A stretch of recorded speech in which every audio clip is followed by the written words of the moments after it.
De vuelta en Ahora es Cuando en Infinita, en la línea telefónica está con nosotros el ministro de Relaciones Exteriores, el canciller Alberto Van Claveren. ¿Cómo le va, ministro? Bienvenido, buenos días. Muy bien, ¿cómo está usted, Juan Manuel? Muy bien, ¿Cómo muchas está, gracias. Connie? Hola, ministro, bienvenido, gusto escucharlo.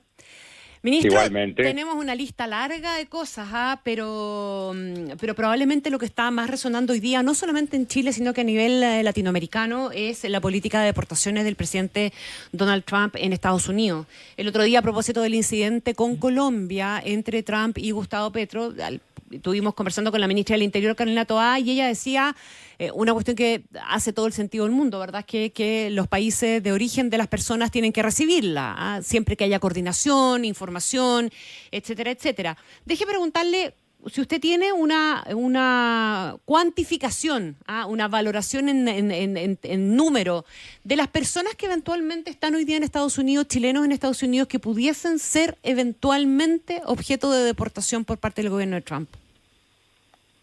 No, Connie, la verdad es que no la tenemos, y justamente porque supuestamente se trataría de personas que están indocumentadas, y por esa misma razón, la verdad es que es muy difícil tener una cifra confiable.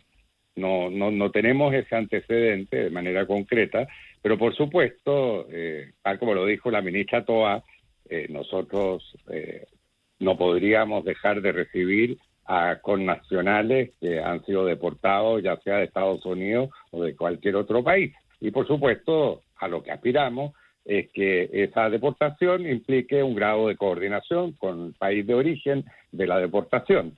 Y no tenemos dudas respecto a la posibilidad de tener esa coordinación también con Estados Unidos, digamos, recibir un aviso previo, saber también la naturaleza del grupo que vendría, y, por cierto, también velar por sus derechos y por su dignidad.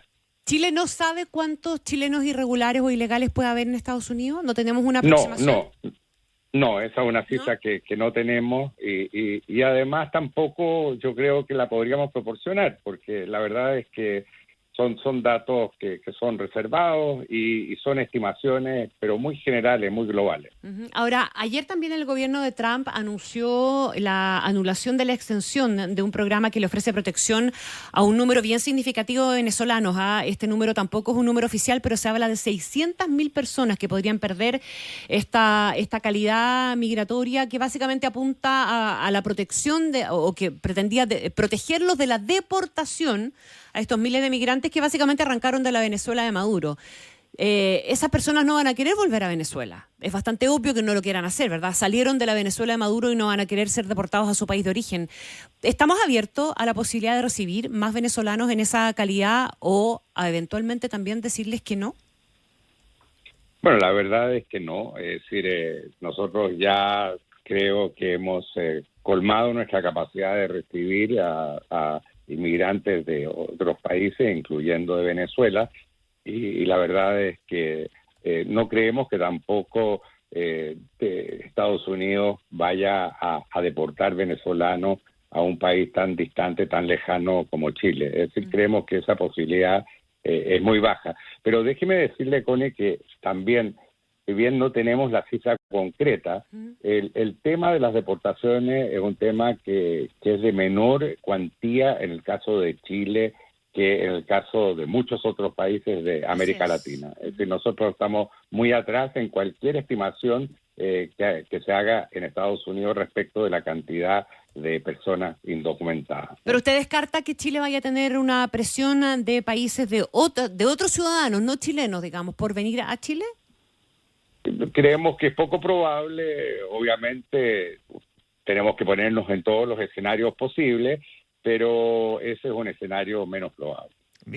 Canciller, la controversia del fin de semana entre Colombia y Estados Unidos a propósito de las deportaciones no estuvo marcada necesariamente solo por las deportaciones, sino que por la forma de las deportaciones y particularmente luego de que Brasil también planteara su crítica sobre la manera en que estaban deportándolos, en no solamente aviones militares, que es una cuestión, digamos, si se quiere, de discusión, pero también la manera en que estaban siendo deportados, en las condiciones, esposados, con sus familias, incluso con niños en algunos casos, sentados en el suelo en algunos casos dentro de un avión, etcétera. Déjeme preguntarle respecto de las mínimas condiciones que algunos países latinoamericanos le han planteado, al menos a Estados Unidos, al momento de efectuar estas deportaciones, que es básicamente el gran punto crítico que tuvo Petro y también el presidente Lula. Sí, justamente siempre aspiramos a que los ciudadanos reciban un trato digno, ¿no es cierto? Y aunque sean indocumentados, tienen derecho, hay derechos humanos que están presentes y uno aspira a que justamente esos derechos sean respetados. Ahí yo creo que también hay que distinguir entre la situación de los indocumentados, que digamos han cometido infracción administrativa porque no han cumplido con la ley migratoria, y a aquellas personas que son delincuentes, que obviamente viajan en otras condiciones. Yo creo que también todos sabemos que en el caso de Chile, cuando nosotros deportamos delincuentes, son delincuentes que van esposados. Eso es parte de la normativa interna nuestra y la de muchos otros países. Entonces, yo creo que ahí lo importante es poder distinguir de qué tipo de personas se trata.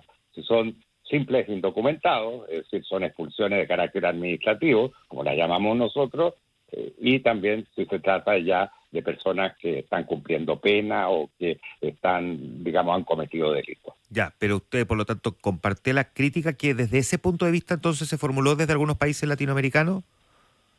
Sí, efectivamente, creemos que hay que resguardar la dignidad de las personas y sobre todo de personas que no han cometido delito alguno, salvo haber llegado de manera indocumentada a otro país. Ahora, el cuestionamiento que surgió al mismo tiempo también respecto de la manera en que el presidente Petro en Colombia reaccionó frente a estas deportaciones ha llevado a que no pocas autoridades y exautoridades de países latinoamericanos señalaran que lo que hizo Petro fue poner en una situación muy compleja a toda Latinoamérica. El presidente Trump, digamos, no hace mucho distingo respecto de países latinoamericanos y más si estos países tienen presidentes que corresponden más bien al mundo progresista o de la izquierda. ¿Cree que eventualmente pudo la reacción del presidente Petro haber sido un poco desmedida desde esa perspectiva, habernos puesto en una situación un poco más delicada o más crítica respecto de cómo actúa el presidente Trump? Bueno, nos alegra mucho que ese incidente haya sido superado y que efectivamente se haya, digamos, resuelto el problema que existía. Respecto... yo prefiero no opinar, pero creo que siempre es preferible el diálogo, siempre es preferible la coordinación y creo que hay que ser muy prudente en las reacciones. Ministro Van Claveren, ¿hasta dónde es posible el diálogo para tener también espacio para reaccionar frente a esta idea? Porque digamos que es una idea, no ha sido nada en concreto todavía, pero sabemos que Trump también pasa de las ideas a las acciones en poco rato de subir aranceles o imponer aranceles entre otros metales al cobre. El gobierno ha anunciado la creación de un grupo de trabajo básicamente para analizar esta amenaza. Hay ciertos matices en el análisis que se hace de esa posibilidad, ¿verdad?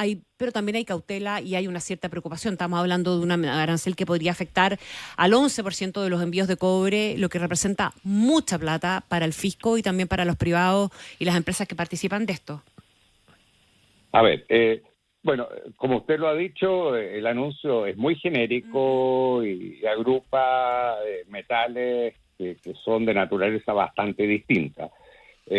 No hay nada concreto todavía y lo que está claro es que Estados Unidos va a seguir necesitando el cobre chileno. Básicamente, Estados Unidos no tiene capacidad de abastecer con sus propios recursos un mercado que está en gran expansión. Pensemos en las necesidades que, por ejemplo, requiere la producción de vehículos eléctricos, etcétera, donde también Estados Unidos quiere justamente aumentar su producción. Entonces, Estados Unidos requiere de cobre, va a seguir requiriendo de cobre, requiere también de abastecimiento de países seguros. Chile tiene esa característica, hemos sido un socio comercial muy importante y un abastecedor muy fiable para Estados Unidos en comparación quizá a algunos otros países, pienso en el continente africano, etcétera. Entonces realmente van a seguir requiriendo de cobre nuestro. Y creo que efectivamente hay que esperar, no hay que alarmarse.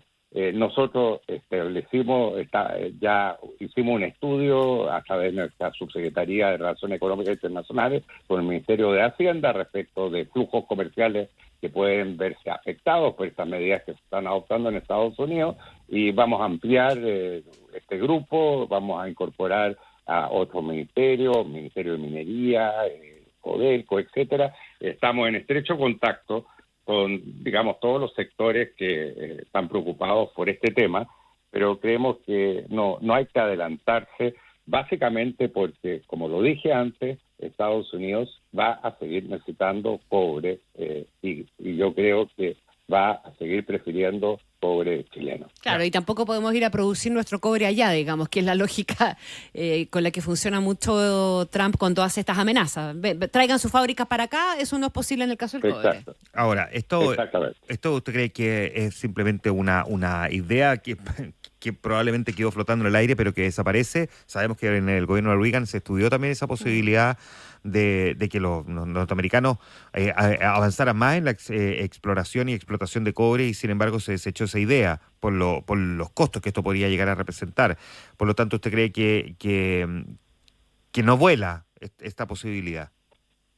Esperamos que no vuele, pero digamos, creemos que es preferible no adelantarnos. Sobre todo porque el negocio minero es un negocio que requiere plazos muy extensos. Entonces, aunque Estados Unidos decida estimular su industria del cobre, estimular el reciclaje del cobre, etcétera, todo eso implica muchos años, ¿no? Muchos años de desarrollo de los proyectos, etcétera, y mientras tanto van a seguir necesitando cobre. Y repito, nosotros somos un abastecedor seguro, es algo que se aprecia mucho. Hoy por hoy la discusión a nivel internacional son cadenas de suministro seguras, ¿no? Y nosotros en materia de cobre formamos una de esas cadenas de suministro segura. Ahora, déjeme preguntarle en una cuestión más amplia, pero también mirado desde la perspectiva de lo que está ocurriendo con el nuevo gobierno norteamericano. Conversamos hoy con el canciller Alberto Van Claveren. Ministro, el presidente de Estados Unidos ya anunció el retiro del Acuerdo de París del 2015. Es, después de China, el país que más aporta en términos de contaminación y que producen el calentamiento global o contribuyen al cambio climático. Y al mismo tiempo, también con un gran cuestionamiento, se retira de la Organización Mundial de la Salud. Uno, es un acuerdo muy relevante para efectos del planeta, ya vimos lo que ocurrió el año pasado con el aumento de la temperatura en el mundo promedio, y el otro también, por supuesto, debilita a una organización que para muchos es clave en materia de enfrentar cuestiones como, por ejemplo, una pandemia. ¿Cuál es la posición que tiene Chile respecto de ambos puntos? Digo, Chile valida el Acuerdo de París y Chile es parte de la Organización Mundial de la Salud. Sí, Chile mantiene todos sus compromisos. Por cierto, lamentamos la decisión de Estados Unidos respecto al Acuerdo de París y también su anuncio respecto a la Organización Mundial de Salud. Y creemos que efectivamente la OMS va a sufrir los efectos de la salida de Estados Unidos. Que va a tener un efecto práctico en términos económicos, además. Económicos, y además porque Estados Unidos es un país de punta y que tiene mucho que compartir en materia de políticas de salud y de calidad de la medicina, etcétera, ¿no? Y esperamos que haya mecanismos alternativos que permitan mantener una cooperación importante. Y también, por cierto, aspiramos a mantener mecanismos bilaterales de cooperación con Estados Unidos en todos esos ámbitos, ¿no? Pero Chile mantiene su posición y somos parte integral del Acuerdo de París y tenemos una ley de cambio climático y tenemos compromisos que estamos cumpliendo. Canciller, bueno, usted en el Foro Económico Mundial habló de esto, ¿verdad? Y dijo que América Latina podría desempeñar un papel importante en la transición hacia una economía más verde a nivel global. ¿Pero eso es posible sin Estados Unidos? Es posible, es perfectamente posible. Bueno, y ya pasó una vez. Estados Unidos se retiró, ¿no es cierto?, del Acuerdo de París por segunda vez. Es decir, ya pasó una primera vez y la verdad es que después regresó y y yo creo que también, digamos, a nivel estadual en Estados Unidos se están haciendo y se van a mantener esfuerzos muy importantes en materia de lucha contra el cambio climático. Sobre todo pensemos en un estado tan importante como California y que ha sufrido efectos devastadores justamente por estos eventos extremos. Entonces, yo creo que aquí también hay que aplicar una perspectiva de largo plazo. Y justamente América Latina tiene mucho que ofrecer en esta materia, porque nuestra región tiene grandes recursos energéticos, sobre todo también energías renovables, tiene grandes recursos, alimenticios. Realmente tenemos la posibilidad de alimentar gran parte del planeta, no solamente Chile, sino que países como Brasil, Argentina, México, etcétera. Entonces hay un potencial importante. Lamentablemente a veces las condiciones internas en los países no permiten aprovechar todo ese potencial, ¿no? Canciller, ¿cuál es su principal preocupación respecto de Estados Unidos bajo la presidencia de Donald Trump para Chile? Bueno, nos preocupa mucho el ámbito comercial precisamente por las medidas que se están adoptando, no necesariamente respecto de Chile, pero que también generan efectos indirectos para la economía chilena. Pensemos la posibilidad de un agravamiento de la guerra comercial entre Estados Unidos y China. Eso va a afectar al mercado chino o podría llegar a afectar al mercado chino. No digo que eso vaya a suceder, porque estamos frente a un presidente que es muy pragmático y que es muy transaccional.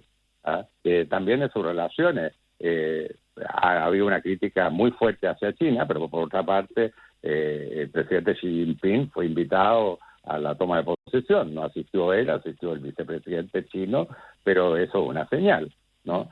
Pero nos preocupa el ámbito comercial, también el manejo del tema migratorio, nos preocupa, en fin. Pero son preocupaciones compartidas con todo el mundo. Y el destino de la visa waiver, ministro, imposible no preguntarlo, ¿verdad? Era una preocupación, incluso durante el gobierno de Biden se transformó esta en una inquietud. Me imagino que ahora esa inquietud se prolonga en el tiempo al menos. Es una inquietud permanente. Yo lo que puedo decir que nosotros como contraparte, como gobierno, hemos estado encima del tema, estamos cumpliendo todas las exigencias en materia de intercambio de información, pero en una medida importante esto depende del comportamiento de los ciudadanos chilenos en Estados Unidos, ¿no?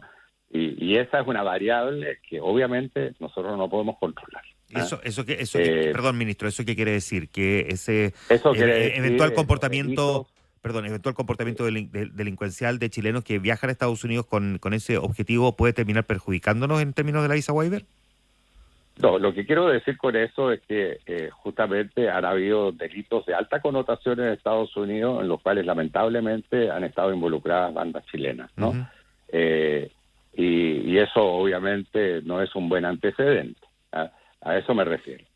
Y también es importante mantenerse, digamos, bajo ciertos límites en términos de tasas de permanencia excesiva de ciudadanos chilenos, sí, ¿no?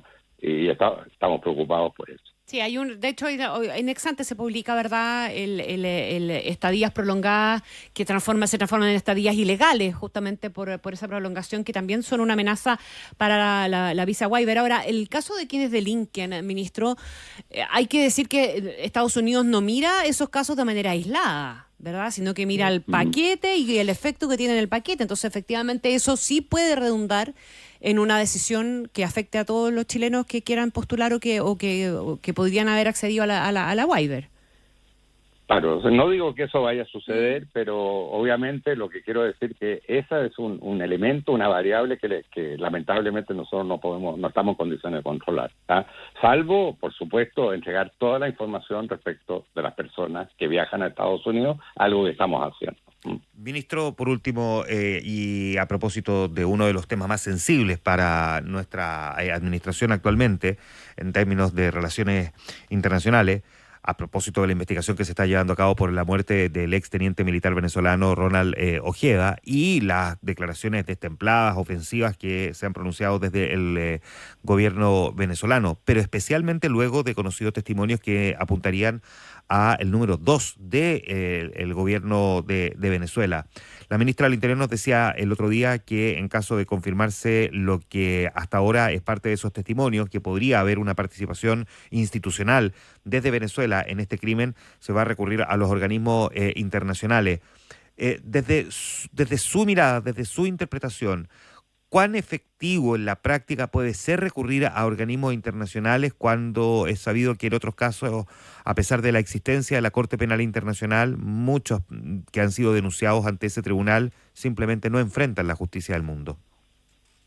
Bueno, sí, efectivamente, bueno, así funcionan las relaciones internacionales, ¿no? Claro. La institucionalidad internacional es precaria y hay que trabajar dentro de esa precariedad. Pero en el caso concreto del Tribunal Penal Internacional, hay constancia de que al gobierno venezolano le importa el Tribunal Penal Internacional, ¿ah? Básicamente, como se sabe, hay una investigación que está en curso, que lamentablemente no ha avanzado en el ritmo que muchos esperábamos, pero es una investigación que continúa. Venezuela pidió que se terminara esa investigación y, bueno, el Tribunal Penal Internacional decidió continuarla. Lo que quiero decir, Venezuela actuó ante el Tribunal Penal Internacional justamente para detener la investigación y eso es una señal de que realmente les importa el tema. Y nosotros estamos absolutamente decididos a aportar elementos que puedan contribuir a esa investigación en la medida en que siga avanzando la investigación que está haciendo el Ministerio Público. Es decir, las revelaciones que se han dado a conocer de esta investigación son extremadamente preocupantes y, por supuesto, digamos, generan mucho rechazo y también nos motivan a tomar acción frente al Tribunal Penal Internacional en el momento procesal que corresponda. Ya, déjeme preguntarle por último, antes que se nos vaya el tiempo, ministro, a propósito del Foro Económico Mundial, el Foro Davos, y digamos, la condición en que Chile se para frente a este foro, nuestro presente comercial, y también donde la energía ha jugado un rol bastante clave. Sí. Bueno, la verdad hay mucho interés en nuestro país. Digamos, yo creo que justamente ese interés amerita una participación mayor también de nuestro sector privado. Hubo algunos representantes del sector privado ahí en el foro, pero creo que también nuestro sector privado puede aportar mucho más. Hay mucho interés en el tema de transición verde, ¿ah? Eso es un tema en el cual Chile se destaca. Básicamente por todos nuestros avances en materia de recursos renovables, no convencionales, energía solar, energía eólica, hidrógeno verde. También hay mucho interés en la contribución que podamos hacer nosotros para la recuperación económica de América Latina y la verdad es que hemos sido muy bien recibidos. Lo único que sucedió que echaron de menos al ministro Marcel, porque el ministro Marcel estaba comprometido para participar, pero todos sabemos... Estaba un poco ocupado. En Chile. Pero valió la pena que optara por quedarse en Chile, porque creo que eso es una muy buena noticia para nuestro país y también desde el punto de vista internacional. Chile siempre fue conocido como un país en el cual su clase política fue capaz de llegar a grandes acuerdos para superar situaciones difíciles. Y es muy importante recuperar esas tradiciones. Yo creo que este acuerdo previsional va en esa dirección. Muy bien, pues, ministro, muchas gracias por conversar esta mañana con nosotros. Bueno, muchas gracias, Juan Manuel. Muchas gracias, Connie. Se pasó, gracias. El ministro de Relaciones Exteriores, el canciller Alberto Van Claveren, esta mañana con nosotros en Infinita.